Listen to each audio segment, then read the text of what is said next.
Agradecerle al Comité Ejecutivo la invitación. Con el doctor Alfredo Beltrán, que seguramente llegará en unos momentos, hemos venido prestando la asesoría en el aspecto jurídico a este proceso de contratación por designación del Comité Ejecutivo.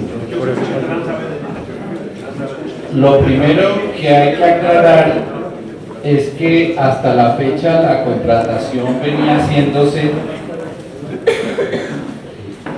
en los marcos únicos o exclusivos de la Ley 80. Esta ley es una norma que se introdujo en el año 93 con la intención de que los contratos de derecho público, los contratos que tuvieran que ver con la oferta de servicios y bienes al ciudadano por parte de entidades públicas, se hicieran bajo esta regulación. Como se trata de contratos que manejan recursos públicos, entonces tienen unas cláusulas especiales, unas cláusulas privilegiadas, como las de la caducidad, que consiste en la terminación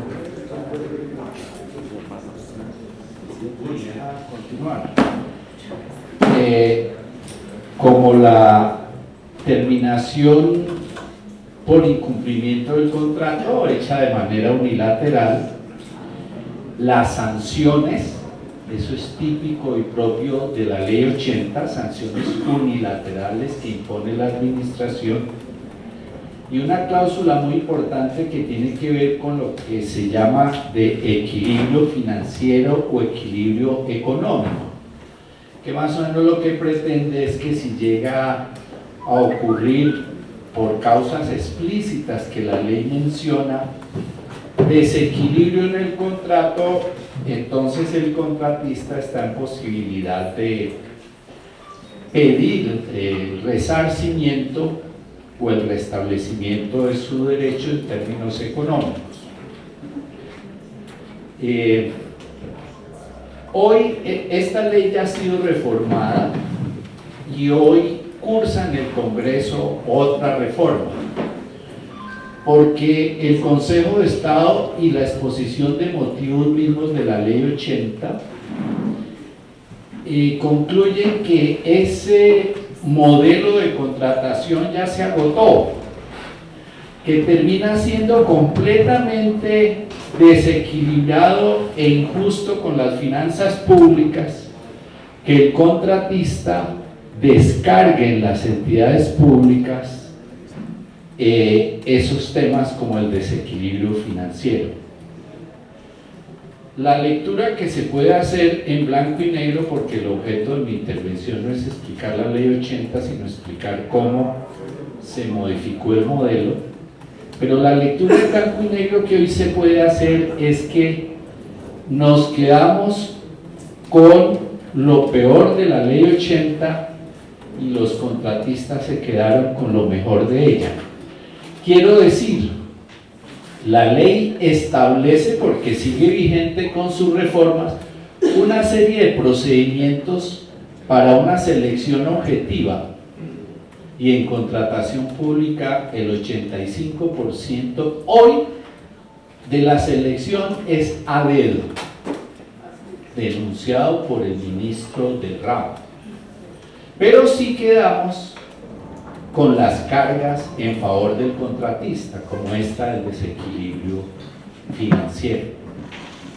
De tal manera que esa ley ya hizo agua y el Consejo de Estado en varias sentencias comienza a decir: no es factible, no es justo y es inequitativo que el contratista termine siendo compensado por riesgos que él tiene que asumir, porque si se presentó a un negocio, lo conoce, lo maneja, pues tiene que saber cuáles son sus riesgos, asúmalos. Pero no, acuda a artilugios, gánese el contrato, acude a artilugios y después pide que le compense. Pues bien, esa realidad que ocurre en el país, yo no podría describirla aquí porque ustedes la viven en carne propia y por la presión de sus bases.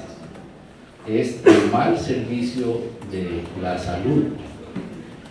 Por eso, en las discusiones con el comité ejecutivo y en las discusiones en el consejo directivo, el punto era: hay que cambiar el modelo. Incumplimientos sistemáticos, incumplimientos a los afiliados, incumplimientos de ambas partes, del contratista y de la fiduciaria, porque aquí no podemos excluir a ninguna de las dos partes. Y a la par de los incumplimientos, entonces comenzaron a producirse de manera sistemática las demandas contra el fondo. El día de ayer tuve la posibilidad de presenciar el informe y una petición de autorización que hacía la fiduciaria para que se faculte, o mejor, se permita la ordenación del gasto de 3.300 millones de pesos para poder acceder al tribunal de arbitramiento, donde se están pidiendo por parte de los prestadores 111.000 millones de pesos, en su mayoría por desequilibrio financiero.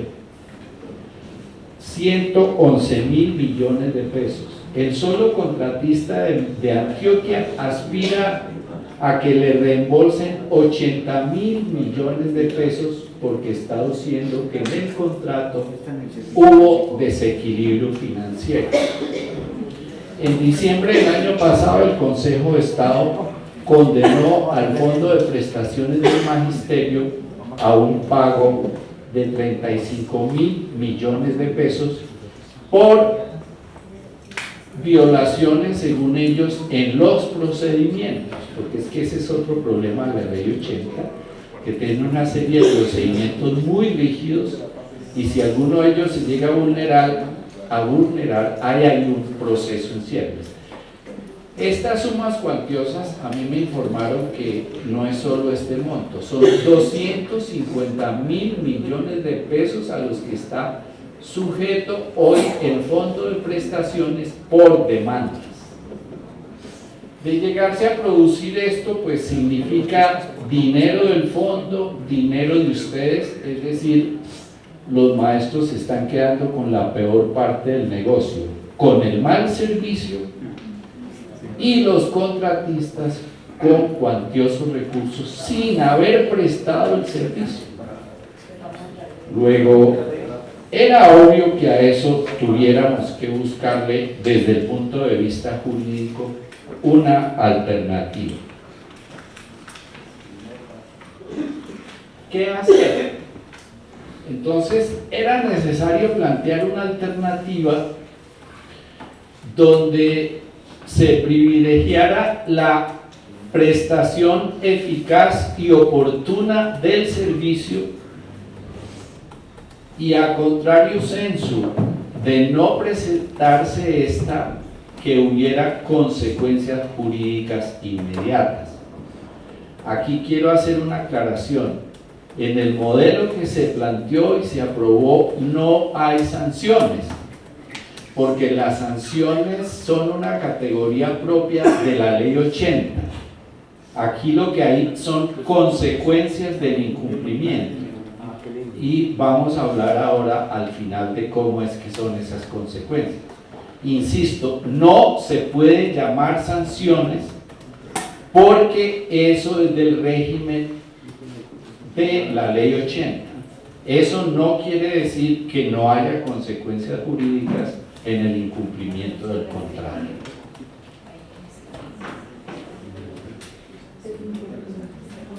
¿Qué se miró entonces? Se hizo un análisis para determinar si era factible una combinación de las dos normas. Es decir, los principios de la Ley 80, que tienen una regulación muy clara en la selección del contratista, como la igualdad, la transparencia, que son principios que están allí muy bien desarrollados, y el marco de esta contratación tenía que hacerse bajo esas pautas.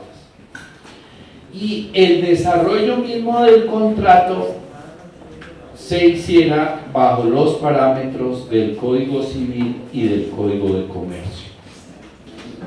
Aquí no se ha cambiado a ninguno de los actores, es decir, la Ley 91, que es la que regula este aspecto de la norma especial, establece que quien rige o dirige al fondo es el Consejo Directivo, que bien lo saben ustedes, está integrado por delegados del ministro de Hacienda, delegados de la ministra hoy de Trabajo, delegado del Ministerio de Educación, que son casi siempre los viceministros, y 2 representantes de FECODE. Ese órgano obviamente se mantiene porque lo impone la Ley 15, la Ley 91.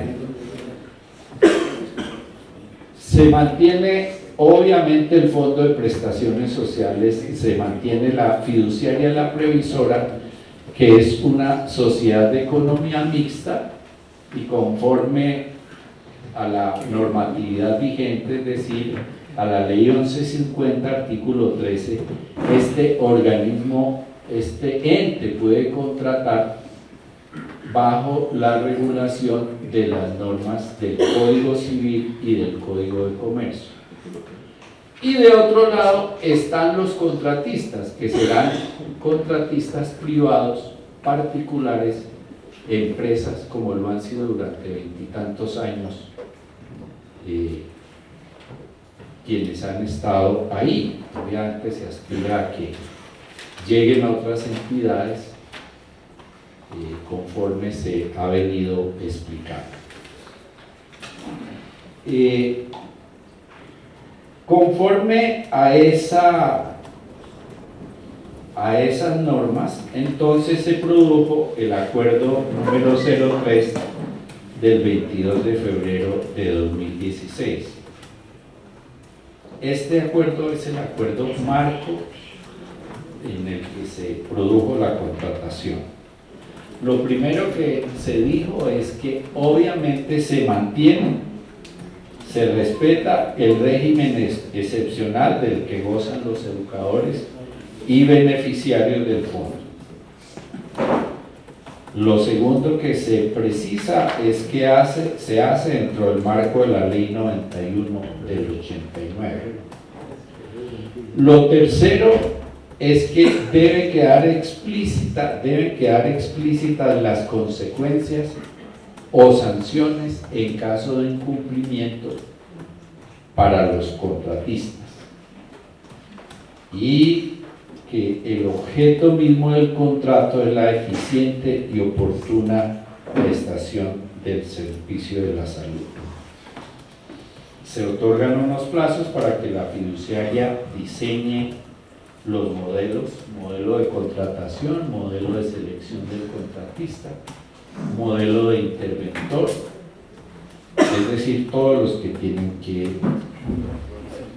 y se establece también un manual del usuario y un representante de los usuarios. ¿Cuál es la normatividad entonces que rige esta contratación?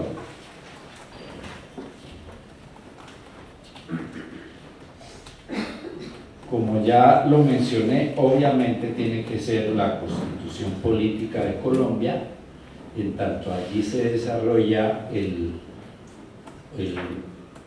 derecho fundamental a la salud, los principios de la contratación. La ley 1751, estatutaria de la salud, la ley 91 del 89, los principios de la ley 80, el código de procedimiento administrativo y contencioso administrativo, el código civil, el código general del proceso, el código de comercio, las normas que han regulado estos códigos y leyes, y este acuerdo del Consejo Directivo.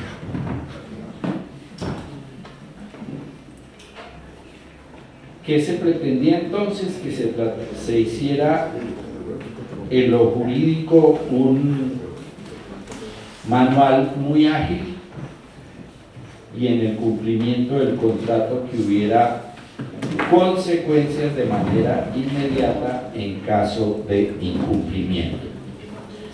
Hay dos cláusulas a las que yo quiero hacer referencia.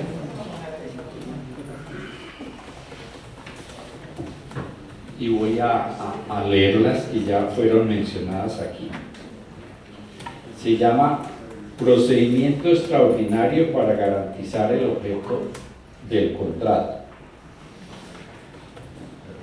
Si el servicio que fuera a garantizar el derecho fundamental a la salud no se presta oportunamente por el contratista al usuario en cuanto al suministro de medicamentos en los términos y bajo las condiciones estipuladas en el anexo 3, allí aparecen las obligaciones en esta materia del contratista, del presente documento de selección de contratista, la práctica de exámenes especializados dentro de los 3 días hábiles siguientes a la orden que para tal efecto emita el profesional de la salud, la atención médica general dentro de los 3 días hábiles siguientes al requerimiento del usuario, o la medicina especializada dentro de los 5 días hábiles siguientes al requerimiento del usuario, los cuales podrán ser prorrogados cuando se verifique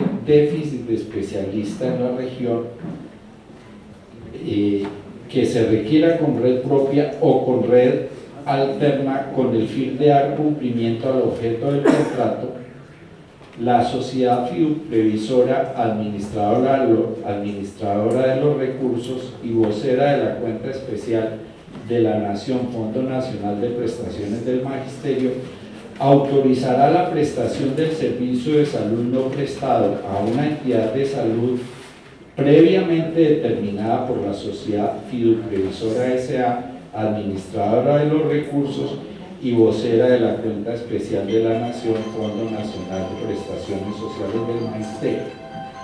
Cuando se preste el servicio por la red a sociedad fiduprevisora, administradora de los recursos y vocera de la cuenta especial de la Nación, Fondo Nacional de Prestaciones, los valores cancelados por esta se deducirán de la suma de dinero por facturas presentadas por el contratista para su pago en el mes siguiente. Como acabo de leer, se trata de una cláusula que en voces de la ley 80 es sancionatoria, en voces de este nuevo sistema es consecuencia del incumplimiento del contrato y se trata de una deducción inmediata. ¿Cuál es la diferencia en términos jurídicos? Que aquí está en una cláusula, es pactada por las partes y no puede generar conflicto jurídico porque quien firma así lo ha aceptado. Otra cláusula tiene que ver con la terminación del contrato. Las partes autorizan la terminación del contrato en ejercicio de la autonomía de la libertad.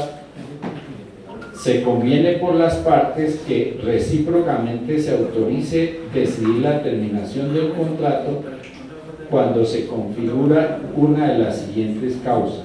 A. el no pago oportuno del valor de las facturas presentadas por el contratista a la sociedad fiduprevisora S.A., administradora de los recursos y vocera de la cuenta especial de la Nación, Fondo Nacional de Prestaciones Sociales del Magisterio, en aquellos rubros que no hayan sido objeto de glosas. B. El no pago oportuno de la sociedad fiduprevisora, el no pago oportuno por la sociedad fiduprevisora S.A., administradora de los recursos y vocera de la cuenta especial de la Nación, Fondo Nacional de Prestaciones Sociales del Magisterio, de los recursos objetos de glosas cuando éstas no prosperen. C. Cuando el valor que deba cancelar por la actuación de procedimiento extraordinario para garantizar el cumplimiento del objeto del contrato sea o exceda el 5% del valor total de la facturación mensual de 3 meses consecutivos o no durante el periodo de 1 año, y de no mantener por el contratista los aspectos ofrecidos en su oferta que corresponden a los requisitos habilitantes y de ponderación durante toda la ejecución del contrato. Como ustedes ven, esta cláusula desarrolla varias instancias del cumplimiento del contrato, pero se pacta entre las partes y se aplica de manera inmediata. De llegar a haber algún conflicto, pues este se resuelve en instancias judiciales, pero ha quedado satisfecho el servicio y se han deducido los recursos que correspondan en favor del Fondo de Prestaciones del Magisterio. Y obviamente queda explícita la garantía del servicio. Estas cláusulas hacen parte de los manuales, lo mismo la estructura jurídica que se diseñó, y tanto manual de contratación como manual de selección de contratista. Doctor Beltrán, buenas tardes.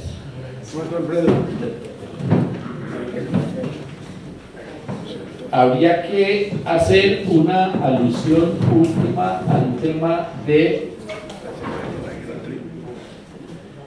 defensor del usuario. Este tema quedó para que el Consejo Directivo del Fondo lo determine. La Ley 1122 trae unas pautas generales sobre defensoría del usuario. ¿Qué es lo que se ha venido planteando a lo largo de todas estas discusiones con los ministerios y sus asesores? Es que obviamente el defensor del usuario tiene que ser designado por la organización que lo representa, por FECODE, que tiene que tener una remuneración que provenga del Fondo de Prestaciones del Magisterio, porque en algún momento se estaba planteando que fuera o cancelada por los contratistas. Eso obviamente le generaba pérdida de independencia al defensor, y que sus peticiones, aclaraciones, quejas, como se le denomine en el manual que se haga, tengan algún efecto jurídico en la misma discusión o en los mismos cumplimiento del contrato.